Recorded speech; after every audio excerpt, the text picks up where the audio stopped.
A guy is driving in a sparsely populated part of the country, alone at night in a pouring rain. All of a sudden, the car starts to veer slightly to one side. He pulls off, gets out, inspects the car, flat wheel. He dons a poncho, starts taking the equipment out of the trunk. Wheel, triangle, wrench, jack, no jack. He takes the manual out of the gloves compartment to check. The jack is supposed to be in the trunk along with the rest of the kit, but there's no sign of it. What to do? The guy remembers he saw some houses along the road, a mile or so up the road. He starts waking in that direction. What a night to get a flat. Why is it always me? Walk, walk, walk. I bet by the time I get back my car will have been stolen. Walk, walk. Probably they aren't even at home. Walk, walk. No, scratch that. They will be at home. They just won't open the door. Why should they? Walk, walk. After all, who's dumb enough to be around at this time of the night in this weather? A serial killer, probably. At long last, he reached the group of houses. Seeing how the lights were still on in the upper floor, he rang the bell on the first one. A dog from inside the house started barking to wake the dead. There, just my luck. If Fido doesn't chew me open a new one, the owner surely will. Getting people off the bed at this hour, will ya? For a car jack? Listen, buddy, do I look like a mechanic? Why don't you go buying stuff in shops at daytime, just like everyone else? Doors banging and human voices joined the barks.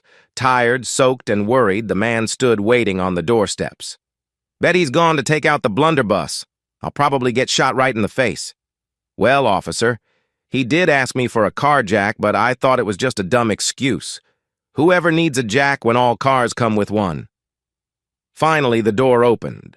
A frowning man peered out and cautiously said, "Good evening. How ... Well, you know what? You can go to hell and take your bloody car jack right with you."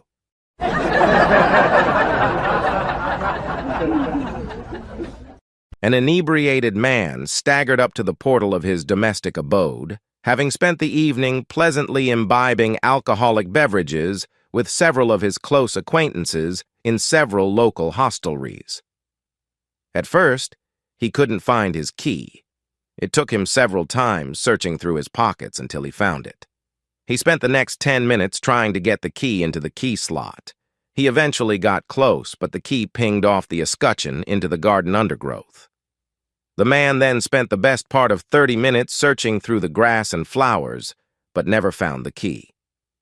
The man went to the door, looked through the letterbox flap, and saw the family cat walking in the vestibule. He gently, and in a loud whisper, called the cat over. When the cat came over to the door, it sat and peered up at this apparition of eyes peering through the letterbox. The man then said, "Cat, let me in." The cat just looked at him and said, "Me? Ow?"